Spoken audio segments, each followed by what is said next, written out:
প্রশ্ন করল চারটি। প্রথম প্রশ্ন ছিল কঠিন প্রশ্ন। প্রথম প্রশ্ন ছিল, কোন ব্যক্তি একই দিনে জন্মগ্রহণ করেছেন, একই সাথে বড় হয়েছে, একসাথে মৃত্যুবরণ করেছে, কিন্তু একজনের বয়স আরেকজনের বয়সের সাথে 100 বছর ব্যবধান? বলেন সুবহানাল্লাহ। একই দিনে জন্ম, একই সাথে বড় হওয়া, একই মায়ের সন্তান, একই সাথে মারা যায়, কিন্তু একজনের বয়সের সাথে এক ভাইয়ের আরেক ভাইয়ের বয়সের ব্যবধান কত? 100 বছর।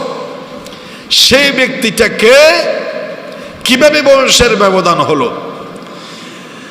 দ্বিতীয় প্রশ্ন করলো খ্রিস্টান হযরত উমরকে রাদিয়াল্লাহু তাআলা আনহুকে, এমন একটা ঘরের কথা বলেন যেই ঘরে দরজা নাই, জানালা নাই, অক্সিজেন নাই, এরপরেও ঘরের ভিতরে মানুষটা বেঁচে থাকে, খাবার খায়, মরে না, ওখানে সুস্থ থাকে। এটা কোন বাড়ি যেখানে দরজা জানালা নাই, অক্সিজেন নাই, খাবার পৌঁছাই দেওয়ার, অক্সিজেন সাপ্লাই করার কোনো ব্যবস্থা নাই? এমন একটা আবদ্ধ ঘরে তো মানুষ বেঁচে থাকার কথা নয়, বাহির থেকে খাবারও দিতে পারে না। এমন কোন ঘর? এই ঘরের এটা কোন ঘর? 3 নাম্বার প্রশ্ন হচ্ছে, পৃথিবীতে এমন একটা রাস্তার কথা বলবেন যে রাস্তায় শুধু একবার সূর্যের তাপ পড়েছিল। কয়বার? একবার সূর্যের তাপ পড়েছিল। কিয়ামত পর্যন্ত ওই জায়গায় আর সূর্যের তাপ পড়বে না। এটা কোন জায়গা? রাস্তাটা কোন দেশের কোন জায়গার রাস্তা যেখানে একবার শুধু সূর্যের আলো পড়েছিল, কিয়ামত পর্যন্ত আর পড়বে না? 4 নাম্বার প্রশ্ন ছিল, এটা একটা কোন ধরনের কবর যেই কবরটাও জীবিত, মানুষটাও জীবিত, কবরে যাওয়ার পরে ওই কবরের মানুষটাকে নিয়ে আবার ঘোরাফেরাও করেছে, চলমান কবর, এখান থেকে এখানে গেছে, ভিতরে একটা মানুষ নিয়ে কবরে ঘোরাফেরা করার পরে দীর্ঘদিন পরে সেই কবরের লোকটাকে আবার বের করে দিয়েছে, সে কবর থেকে বের হয়ে গেছে। বের হওয়ার পরে বহুদিন এই দুনিয়ার মধ্যে আবার জীবন যাপন করেছেন। সেই কবরটা জীবন্ত কবরটা কি, আর সেই কবরের মানুষটাকে? কঠিন 4টি প্রশ্ন হযরত ওমর ইবনুল খাত্তাবকে সমস্ত সাহাবীদের সামনে এক খ্রিস্টান লোক করেছে এবং বলেছেন, এই প্রশ্নের জবাব যদি দিতে পারেন আমি মুসলমান হব, কালিমায়ে পড়ব লা ইলাহা ইল্লাল্লাহু মুহাম্মাদুর রাসূলুল্লাহ। আর যদি জবাব দিতে না পারেন আপনাকে খ্রিস্টান হওয়া লাগবে। রাজি আছেন কিনা বলেন? হযরত ওমর বলেন, সামান্য 4টি প্রশ্ন অবশ্যই জবাব দেব, জবাব দিতে পারলে তোমাকে মুসলমান হওয়া লাগবে, আর দিতে না পারলে আমি খ্রিস্টান হয়ে যাব, কথা দিলাম। হযরত ওমর ইবনুল খাত্তাব রাদিয়াল্লাহু তাআলা বললেন, মুসলমানদের কাছে, যাদের কাছে কোরআন আছে, যাদের কাছে রাসূলুল্লাহর শিক্ষা তালিম আছে, তোমাদের খ্রিস্টানদের কাছে এই প্রশ্নের জবাব কঠিন হতে পারে, আমাদের কাছে কোরআন আছে, হাদিস আছে, আমাদের কাছে এই প্রশ্নে কোনো ব্যাপার নয়। বলেন সুবহানাল্লাহ। কিভাবে? বলে আমি নয়, আমার এক পিচ্চি ভাতিজা আছে, ছোট্ট ছেলে, ও জবাব দিবে। এটা তো সাধারণ প্রশ্ন। ভাতিজাকে ডাক দিলেন, ভাতিজা, আব্দুল্লাহ ইবনে আব্বাস রাদিয়াল্লাহু তাআলা, আব্বাসের ছেলে আব্দুল্লাহ ইবনে আব্বাস, ছোট্ট ছেলে, তাকে ডাকানো হলো। ভাতিজা, এই প্রশ্নের জবাব তুমি দিয়ে দাও। বলেন সুবহানাল্লাহ। ছোট্ট ছেলে। খ্রিস্টান তো অবাক হয়ে গেল। সারা দুনিয়ার খ্রিস্টানরা, ইহুদিরা এই প্রশ্নের জবাব দিতে পারে না, আমি নিজেও প্রশ্নের জবাব পাচ্ছিলাম না। আর এই প্রেসিডেন্ট হযরত ওমর নিজে জবাব বলে দিবেন, এটা সাধারণ প্রশ্ন।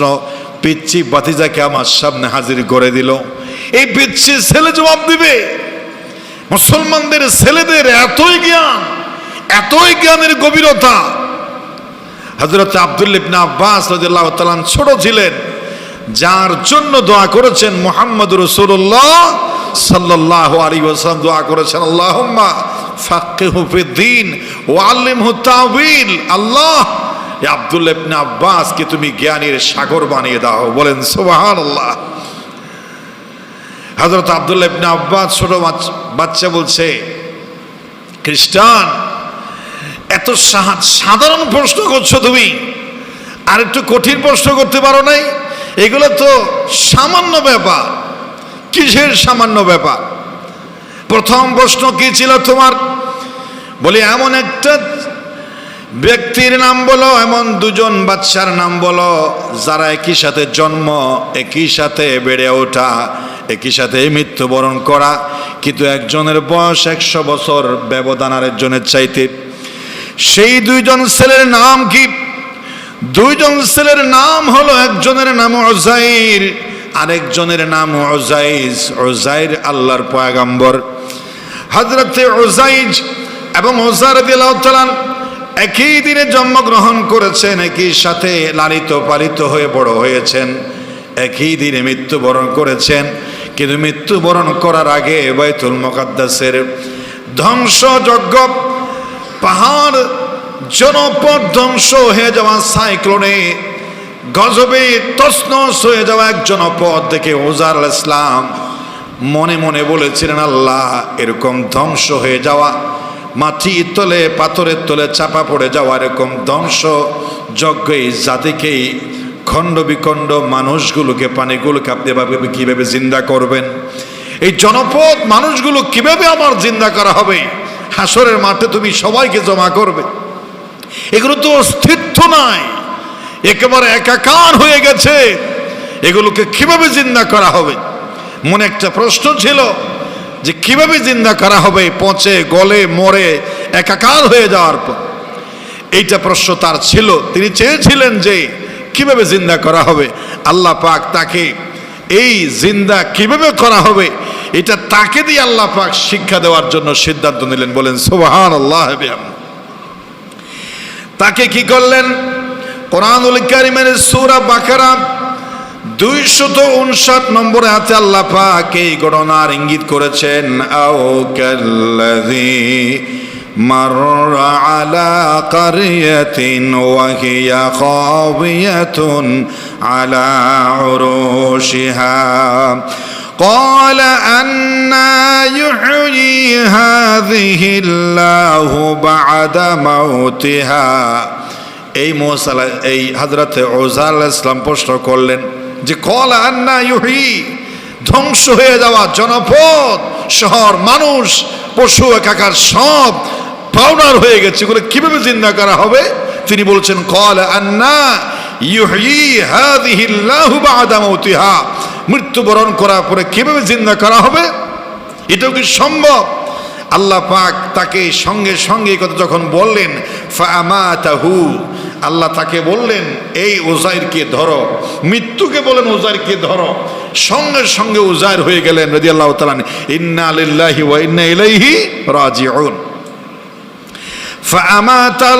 ফাআমাতাহু আল্লাহু মিআতা আমিন, 100 বছর পর্যন্ত তাকে এভাবে মৃত্যুবরণ করায় রাখলেন, মৃতের মধ্যে লাশ খুলে ফেলে রাখলেন।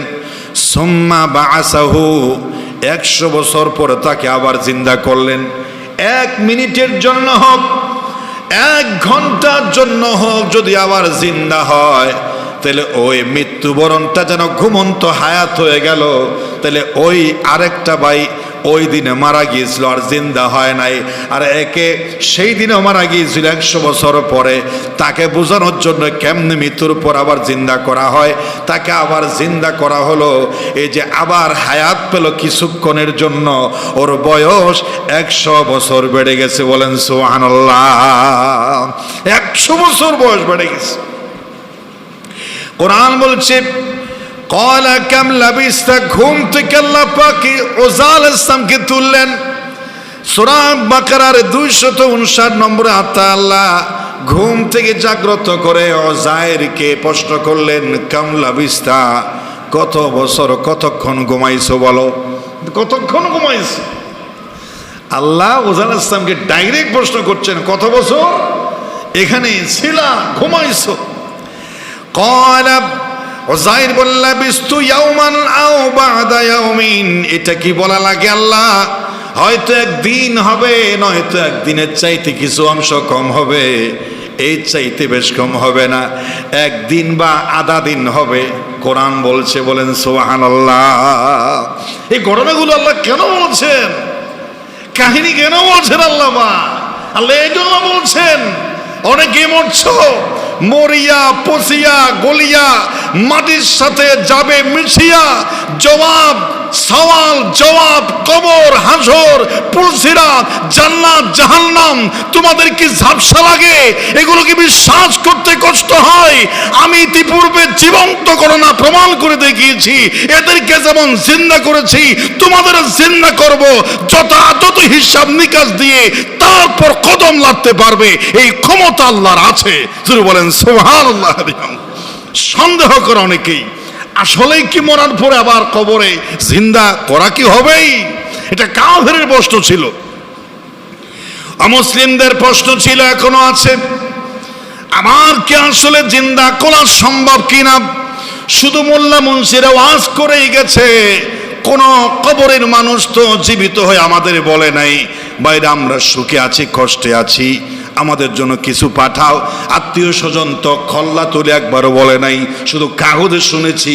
আসলে কি জিন্দা করা হবে কি না অনেকেই সন্দেহের মধ্যে আছে, এজন্য যেমন তেমন জীবন চালায়, সওয়াব গুনাহ হালাল হারাম পরোয়া করে না, বৈধ অবৈধ পরোয়া করে না, যেমন খুশি তেমন জীবন চালায়। বলে মরলে মরবো, বাঁচলে বাঁচবো।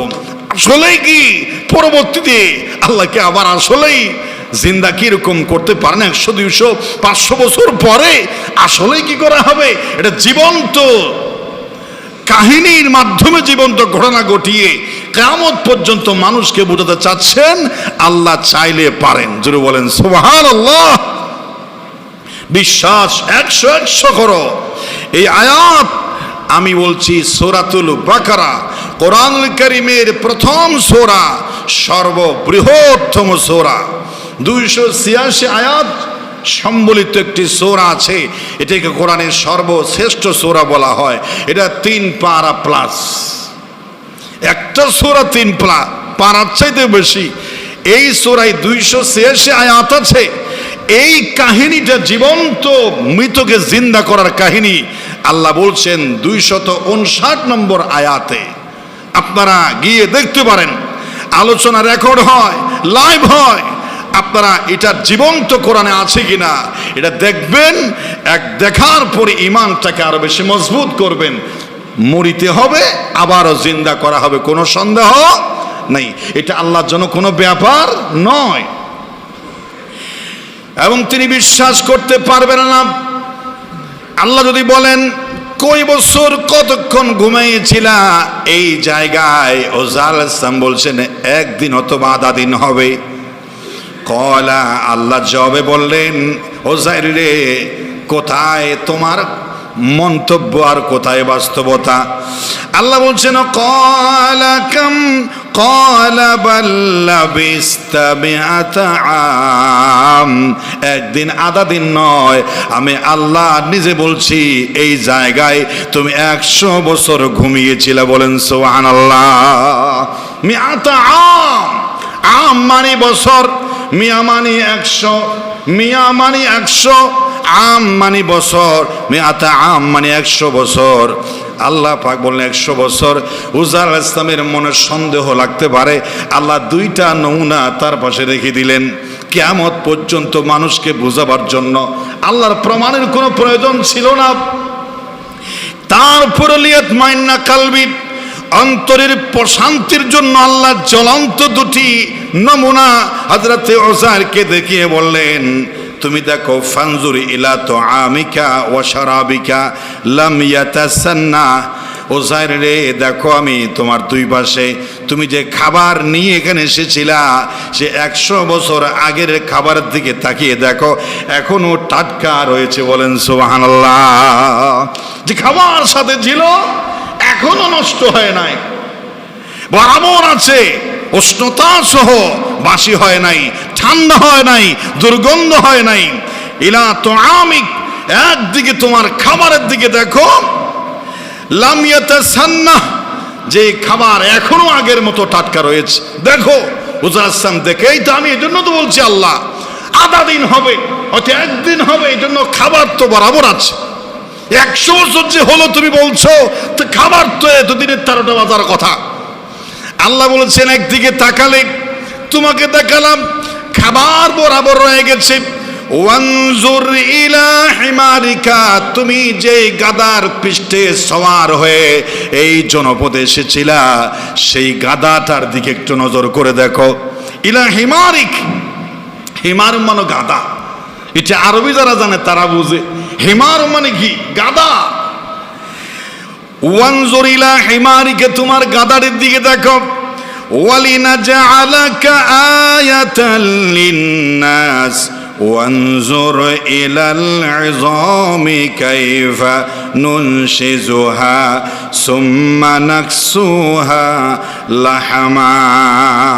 গাদা মরিয়া পাউডার হইয়া মাটির সাথে এই তোমার সামনে আমি সারা দুনিয়ার মানুষকে নিদর্শন দেওয়ার জন্য এই পাউডার হয়ে যাওয়া অস্তিত্ব মাটির সাথে 100 বছরে মিশে যাওয়া গাদাটাকে আমি আবারও দেখো কিভাবে খুন বলার সাথে সাথে তোমার সামনে আবার জীবিত গাদা হয়ে তোমার সওয়ারির জন্য রেডি হয়ে যায়। আমি তোমাকে এখনই দেখাবো। যদি বলেন সুবহানাল্লাহ।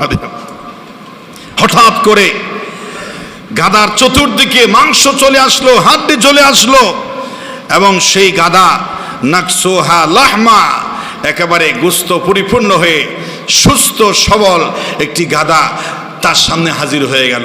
হোসেন ইসলামকে দেখালেন। তার মনে যে সামান্যতম প্রশ্ন এসেছিল, মরিয়া পচিয়া পাউডার হয়ে অস্তিত্বহীন বিলীন হয়ে যাওয়ার পরে কিভাবে জিন্দা করা হবে, এ তোমাকে দেখালাম। ফালাম্মা তাবায়ানা লাহু, উভয় বিষয় যখন উজাইর ইসলামের কাছে পরিষ্কার হয়ে গেল, তখন তিনি বলে উঠলেন, আল্লাহু আ'লামু আন্নাল্লাহা আলা কুল্লি শাইইন কাদির। আল্লাহ সবচেয়ে বেশি জানতা, সমস্ত ক্ষমতার মালিক আল্লাহ, সর্ববিষয়ে ক্ষমতাবান। আমি আবারও স্বীকার করলাম। জুড়ে বলেন সুবহানাল্লাহ। এই কথাটা কৃষ্ণার প্রশ্ন করলেন। প্রশ্ন করার পরে বলছেন, এই খ্রিস্টান তোমার 2 নম্বর প্রশ্ন কি ছিল? 2 নম্বর প্রশ্ন ছিল, কোনো একটা ঘরের কথা বলো যে ঘরে দরজা নাই, জানালা নাই, অক্সিজেন নাই, কিন্তু মানুষটা বেঁচে থাকে, মরে না, বড় হয়, সেখানেই বড় হয়। এই জগৎটার নাম হলো মায়ের পেটের জগৎ, যেখানে অক্সিজেন নাই, আলো বাতাস নাই, দরজা নাই, জানালা নাই। একটা বক্সের ভিতরে আল্লাহ রাব্বুল আলামিন কুদরতিভাবে সমস্ত মানুষকে আল্লাহ মায়ের পেটের ভিতরে লালন পালন করেন বছরের কাছাকাছি। বলেন সুবহানাল্লাহ। এটা হলো মায়ের পেটের জগৎ, যেখানে খাবার পৌঁছানোর মানুষের কোনো ক্ষমতা নাই, ছিদ্র নাই, দরজা নাই, জানালা নাই, বাইরের থেকে ডাইরেক্ট খাবার খাওয়ানোর কোনো ব্যবস্থা নাই। এভাবে আল্লাহ পাক রব্বুল আলামিন অক্সিজেন ছাড়া, খাবার পৌঁছানো ছাড়া আল্লাহ রাব্বুল আলামিন নিজ দায়িত্বে রিজিকের ব্যবস্থা যিনি করতে পারেন, দুনিয়াতে আসার পরেও কোনো ব্যবস্থা, কোনো ওসিলা ছাড়া আল্লাহ যদি চান কোন মানুষকে রিজিকের ব্যবস্থা করতে পারেন, রিজিকের মালিক হচ্ছেন আল্লাহ রাব্বুল আলামিন। বলেন সুবহানাল্লাহ। খ্রিস্টান অবাক হয়ে যাচ্ছে, এই প্রশ্নের জবাবটা আমি পর্যন্ত খুঁজে পাই নাই। সত্যিই তো এই জগতে কোনো অক্সিজেন নাই, কিছুই নাই, তারপরে মানুষ বেঁচে থাকে। মায়ের পেটের কথা আল্লাহ পাক কোরআনুল কারীমে বিভিন্ন জায়গায় বলেছেন, কিভাবে আছে, কিভাবে বড় হয়। ফিল আরহাম, কোরআনের ভাষায় যেটা আছে। বিবাহের সময় যে আয়াত পড়া হয়, সে আয়াতের মধ্যে এই আরহামের কথা আছে, মায়ের পেটের জরায়ুর কথা আছে। 3 নম্বর প্রশ্ন ছিল, কোন পথ, যেই পথে শুধুমাত্র একবার সূর্যের আলো পড়েছে, কিয়ামত পর্যন্ত আর ওই জায়গায় আলো পড়বে না। এটা কোন জায়গা? একবার শুধু সূর্যের তাপ পড়েছে, কিয়ামত পর্যন্ত জীবনেও আর সেই জায়গায় সূর্যের আলো যারা পরিমাণ পড়বে না, শুধু একবার পড়েছে। সেই জায়গাটা কোনটা আল্লাহ পাক শিক্ষা দিলেন। বনী ইসরাইল মূসা আলাইহিস সালামের ঈমান আনার বাহিনী যখন নির্যাতিত হয়ে মিশর ছেড়ে যখন পালাচ্ছিলেন, যখন সাগরের কাছাকাছি আসলো, ফেরাউন মনে করলো যে সাগর ওই পারে গিয়ে আবার আমার বিরুদ্ধে ষড়যন্ত্র করবে, তাদেরকে এখানেই মেরে ফেলা উচিত। পিছনে বিশাল বাহিনী নিয়ে ধাওয়া করলো। ধাওয়া করার পরে যখনই সাগরের সামনে চলে আসলো, মূসা আলাইহিস সালামের অনুসারীরা বলছে, আল্লাহর উপর ঈমান এনেছি, আপনার কথা বিশ্বাস করেছি। দুই দিকে উঁচা পাহাড়, আর একদিকে শত্রুদের গর্জন আর তর্জন শোনা যায়, সামনে সাগর, এখন আমাদের সামনে মৃত্যু ছাড়া কোনো উপায় নাই। পাহাড়ে উঠতে পারবো না, পিছনের সব শত্রু মুখোমুখি হয়ে মারা যাব, আর সাগর সামনে বিশাল ঢেউ তরঙ্গমালা, সাগর কোনোদিন আমরা পার হতে পারবো না। সুতরাং তারা চিন্তা করলো, আমরা তো এই যাত্রায় বুঝি আর বাঁচবো না। কোরআনুল কারীম বলছে, ফালাম্মা তারাল জামাআন ক্বালা আসহাবু মূসা ইন্না লামুদরাকুন। যখন দুই দল পরস্পর যখন পাশাপাশি সামনাসামনি হলো, শত্রু যখন কাছাকাছি হলো, মূসা আলাইহিস সালামের সঙ্গীরা বলল, ইন্না লামুদরাকুন, আমরা তো ধরা পড়ে গেলাম। আমরা তো যেই জীবন বাঁচানোর জন্যে এই জায়গা দেশ ছেড়ে হিজরত করছে, আমরা তো ধরা খেয়ে গেলাম, এখন কি হবে? মূসা আলাইহিস সালাম বলেছেন, কি হবে বলো না? ক্বালা কাল্লা ইন্না মাই রাব্বি সায়াহদিন। আমরা একা না, আমাদের সঙ্গে আল্লাহ আছেন। নিশ্চয় আল্লাহ রাব্বুল আলামিন এই চতুর্মুখী বিপদের ভিতরে আল্লাহ আমাদের মুক্তি রাস্তা ব্যবস্থা করে দিবেন। সুবহানাল্লাহ। বিশ্বাস মূসা আলাইহিস সালামের 100। আল্লাহ খুশি হয়ে গেলেন।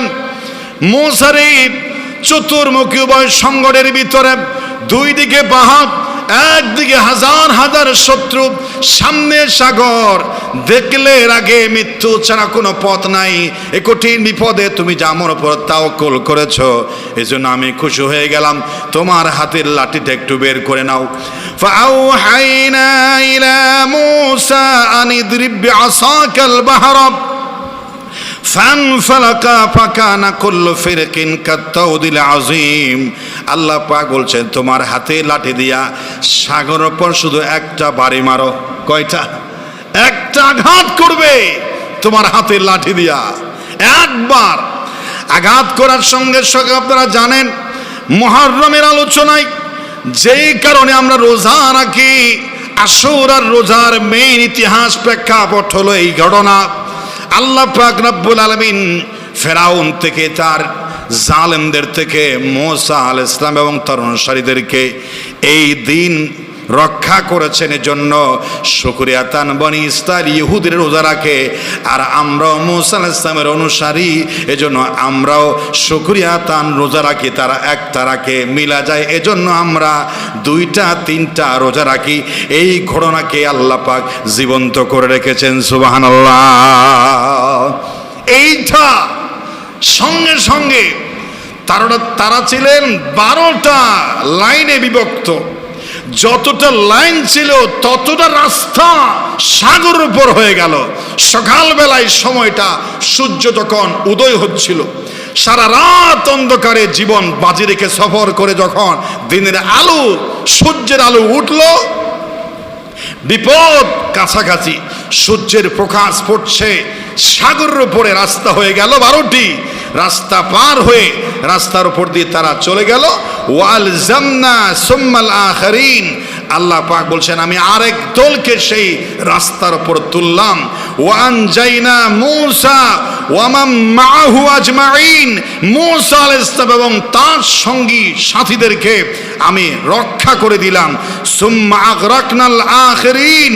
এবং আখিরিন যারা পরবর্তীতে আমার দুশমন, আমার নবীর দুশমন, তারা যখনই সেই আমার সামান্য সময়ের জন্য করে দেওয়া রাস্তায় উঠল, তাদেরকে আমি ডুবিয়ে দিলাম। ওয়ামান ইন্না ফি যালিকা লাআয়াহ। আল্লাহ বলছেন এই ঘটনা খামাখা করি নাই, এখানে কিয়ামত পর্যন্ত মানুষের শিক্ষার নিদর্শন বিষয় রয়েছে। অসম্ভবকে সম্ভব করতে পারেন কে?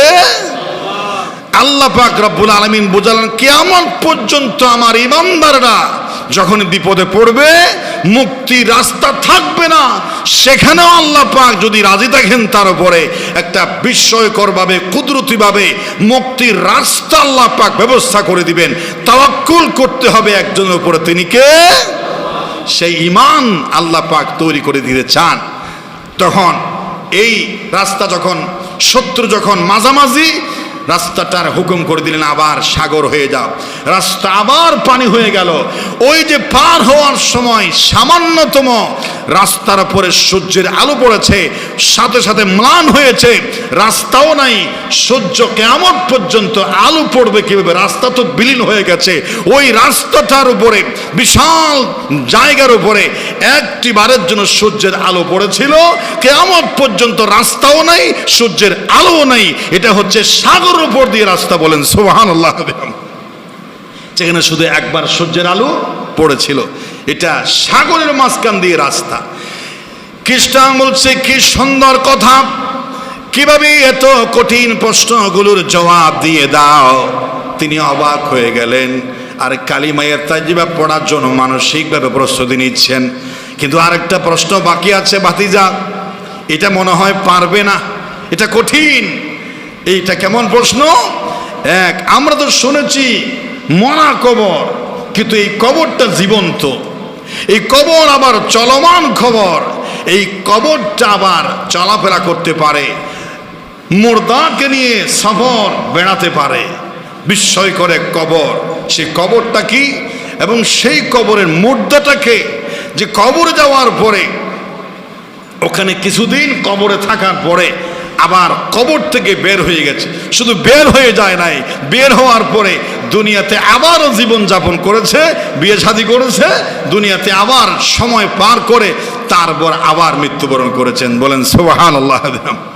এই লোকটাকে কোরআনুল কারীম বলেছে এই কবরটা হযরত ইউনূস আলাইহিস সালামের মাছের পেটের কবর। হযরত ইউনূস আলাইহিস সালামকে আল্লাহ পাক পাঠিয়েছিলেন সম্প্রদায়ের উপরে ইমানের দাওয়াত দেওয়ার জন্য, কিন্তু ইমানের কথা শুনে নাই। নূহ আলাইহিস সালামের অসভ্য জাতির মতো ইউনূস আলাইহিস সালামকে কষ্ট দিয়েছে, নির্যাতিত বানিয়েছে। হযরত ইউনূস আলাইহিস সালাম পেরেশান হয়ে গেলেন, বলছে আল্লাহ এদের উপর তো আর কালিমার দাওয়াত দিয়ে কোনো লাভ নাই। আল্লাহ বলছেন তাহলে তাদেরকে আযাবের হুঁশিয়ারি দাও, অতি শীঘ্রই আযাব আসবে বলে দাও। নূহ আলাইহিস সালাম ইউনূস আলাইহিস সালাম বলে দিলেন আমার জাতিরা কালিমা পড়ে এখনো সময় আছে, মুসলমান হয়ে যাও, অতি শীঘ্রই আযাব আসবে, সে আযাব থেকে তোমাদেরকে কেউ